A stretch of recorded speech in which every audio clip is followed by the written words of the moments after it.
నా పేరు కూనపూరి వెంకట శివప్రసాద్.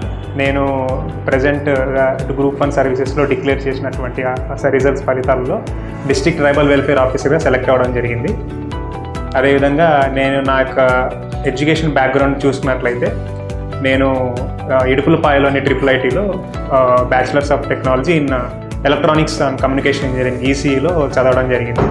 తర్వాత నా ఉత్సుకను బేస్ చేసుకొని నేను సివిల్ సర్వీసెస్ వైపు వెళ్ళాలని అనుకున్నాను.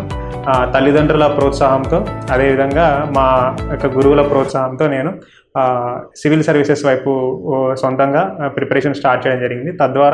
తర్వాత నేను 2018లో గ్రాడ్యుయేషన్ కంప్లీట్ అయిన తర్వాత మేలో కంప్లీట్ అయింది. డిసెంబర్ 2018లోనే గ్రూప్ 1 నోటిఫికేషన్ రావడం అనేది జరిగింది. తర్వాత 2019లో ప్రిలిమ్స్ ఎగ్జామ్ని నేను అటెంప్ట్ చేశాను మే 26వ తారీఖున.